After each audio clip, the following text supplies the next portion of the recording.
All right, let's talk about something that I think a lot of us do without even realizing it. It's this hidden struggle of over-explaining. You know what I mean? We're going to dive into why we do it, what it's actually costing us, and, this is the cool part, how saying way less can actually give you so much more power. So let me ask you something. Have you ever been in that situation where you finish explaining yourself, why you can't make it to something or why you made a certain decision, and you just feel totally exhausted, right? Like you just ran a verbal marathon you didn't even sign up for. If that sounds familiar, trust me, you are not alone. I mean, does this sound familiar at all? I can't make it because I have a prior commitment, which is for my cousin's thing, and it's really important to her. Plus, I've been so busy at work, and I really need a night to just recharge. I hope you understand. Oh my gosh, that is the sound of a frantic, rambling justification, isn't it? We just pile on reason after reason, hoping one of them finally lands and gets us off the hook. It feels so uncomfortable, it's totally draining, and you know what? It's actually a trap. So, let's get into it. The over-explaining trap. And that's exactly what it is.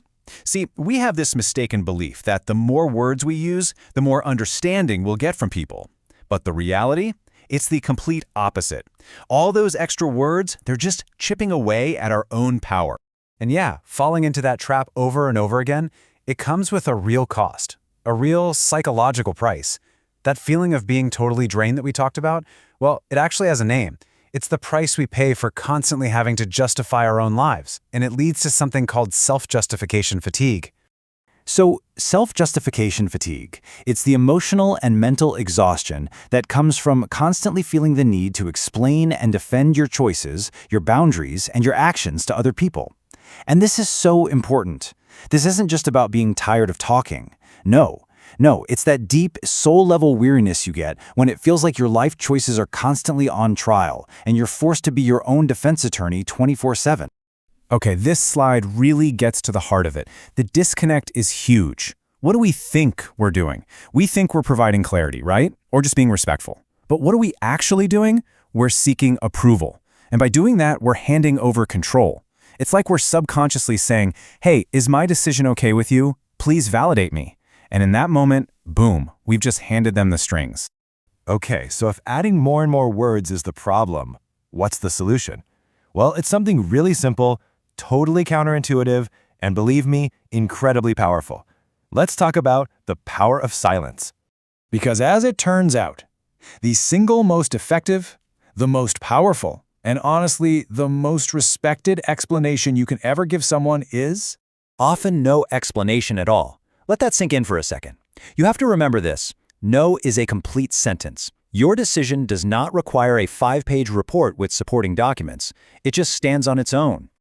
So let's give this tool a name. We'll call it a silent boundary.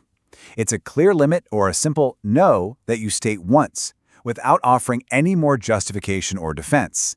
Now, this is not about being rude. It's not about being aggressive. It's about being clear and final. Think of it as a statement, not an opening for a debate. It's the difference between saying, I can't make it, period, and saying, I can't make it, and here are 5 reasons for you to pick apart. All right, now this is where this technique gets especially powerful. We're talking about how it can help you make toxic people, well, kind of just disappear from your emotional space. And it all works through something called psychological detachment. See, silence signals psychological detachment. When you don't offer that long, rambling story, you're sending a really clear, unspoken message. And that message is, my decision does not require your approval. My peace of mind does not depend on you understanding it. You are literally detaching your own emotional well-being from how they react. In the process, it's actually super simple, just 3 steps. First, state your boundary. Be clear, be concise. I'm not available. I'm not able to do that. That's it. Step 2, and listen, this is the hardest part for most of us. Resist the urge to explain anything else. Just stop talking. And then step 3, just watch what happens. People who like to manipulate, they feed on engagement. They need something to argue with. When you give them nothing, they just lose access. Here's a great way to think about it. Every single justification you offer is like a little crack in your door. It's an invitation for someone to stick their foot in, to push, to question, to start a debate. But when you stop offering those explanations, you're not just closing the door, you're locking it. There's just no way in. Okay, let's wrap this all up. Time for your final takeaway. Because at the end of the day, this isn't just about saving your breath. It's about something so much bigger.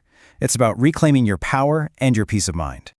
So, here's what you need to remember. First, over-explaining just leads to fatigue and a total loss of control. Second, a silent boundary is a statement, it's not a debate. Third, psychological detachment is your superpower. It makes you inaccessible to manipulation. And finally, and this might be the most important one of all, your peace does not require their understanding. Ever. So, I'm going to leave you with this one question to really think about. When you finally stop spending all that energy justifying yourself, when you take back all that time, all that mental space, all that power, what are you going to do with it?